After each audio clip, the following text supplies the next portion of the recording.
تو جب میں نے داڑھی رکھ لی تو مجھے کوئی رشتہ ہی نہ دے۔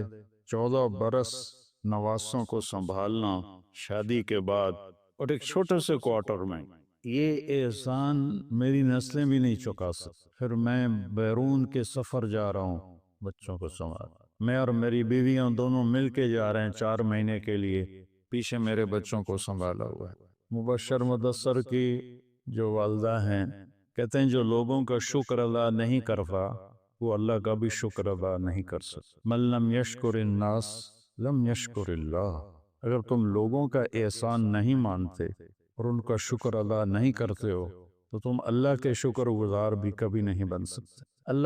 اللہ کی بندی کو جنت الفردوس عطا فرمائے۔ انہوں نے میری شادی کی، میرا ماحول دیہاتی ذمہ دارا، اور میں جب 4 مہینے لگا کے گھر گیا تو چھوٹے بچے بھاگ کے مجھے ملنے آئے تو مجھے دیکھ کے سارے واپس دوڑ گئے کہ بھوت آ گیا، میری داڑھی پہ بھوت آ گیا۔ یہ ماحول تھا ہمارا۔ تو جب میں نے داڑھی رکھ لی تو مجھے کوئی رشتہ ہی نہ دے، اپنے یہ تو مولوی بن گیا اسی طرح ہی رشتہ دے۔ تو مبشر کی امی نے اپنی بیٹی مجھے دی، اور میری زندگی اس وقت کانٹوں کی سیج تھی، میں کانٹوں پہ چل رہا تھا۔ انہوں نے اپنی بیٹی کانٹوں پہ چلا دی میرے ساتھ۔ اس قدر میری مشقت اور مجاہدے کی زندگی تھی کہ اب میں سوچتا بھی ہوں تو حیران ہوتا ہوں کہ اللہ نے کیسے گزروا دی۔ ان کی ساری فیملی نے ان کی مخالفت، اس اللہ کی بندی اکیلی نے سٹینڈ لیا اور مجھے اپنی بیٹی دی۔ اب میں رائے میں زندگی وقف کر چکا تھا، میں جاؤں تو اس سے کہاں چھوڑوں؟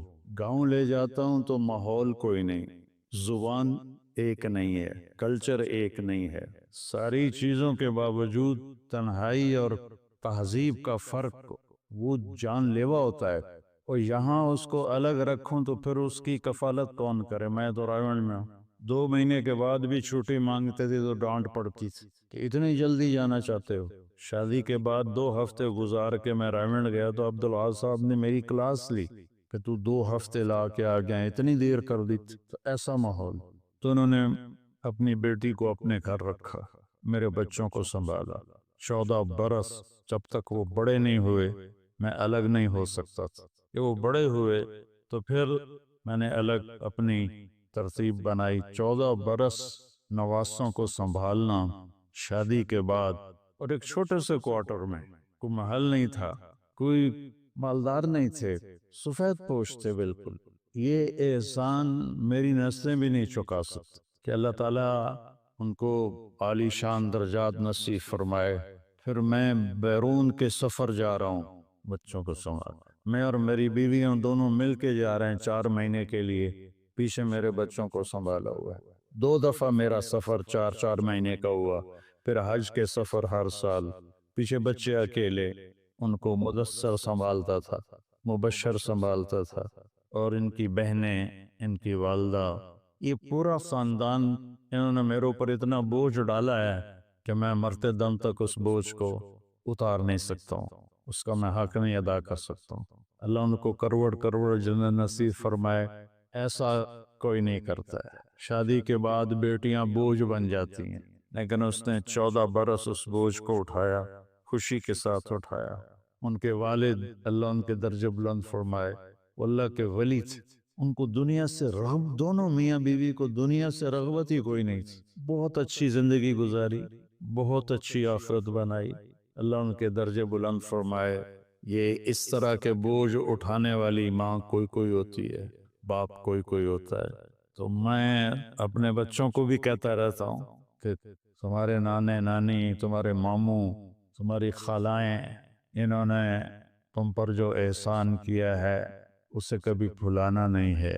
یہ بہت کم لوگوں کا یہ ظرف اور یہ حوصلہ ہوتا ہے، اور مطلب کہ کوئی دنیاوی کشادگی بھی کوئی نہیں ہے، تنگی ہے۔ تو اللہ ان کو کروڑ کروڑ جنت نصیب فرمائے۔ میں جو دنیا میں پھرنے کے حوصلے میرے اندر آئے تو ان کی وجہ سے، اگر میرے بچے سنبھالے نہ جاتے تو میں تو سفر نہیں کر سکتا۔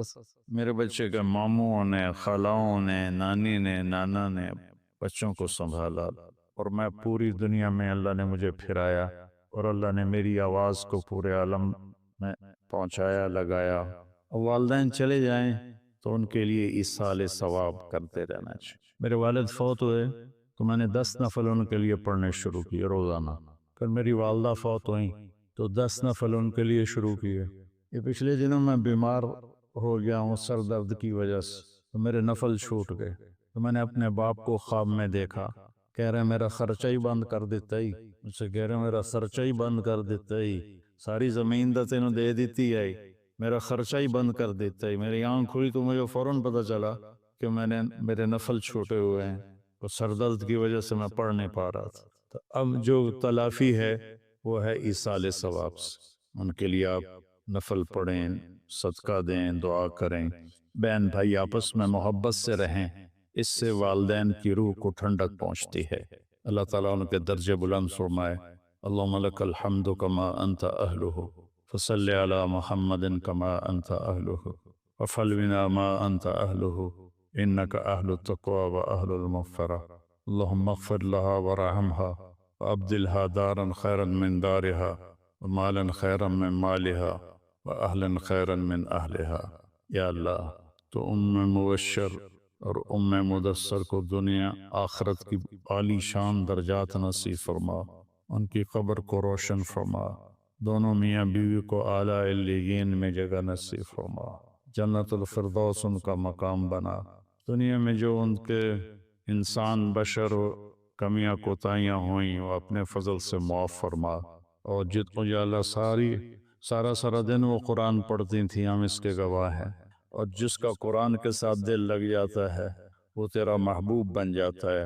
وہ تیری محبوب بندی تھی کہ سارا دن قرآن پڑھنا، 2 دن میں 3 دن میں قرآن ختم کرنا.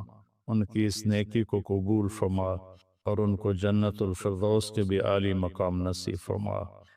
ہم میں سے جتنوں کے والدین تیرے پاس آ گئے ہیں سب کی بخشش فرما، ہمارے رشتہ داروں کی بخشش فرما. اور جتنا ہم یہ مجمع بیٹھا ہے جب ہمارے دنیا سے جانے کا وقت آئے تو ہمیں بھی ایمان پہ خاتمہ نصیب فرما. وصلی اللہ تعالی نبی کریم.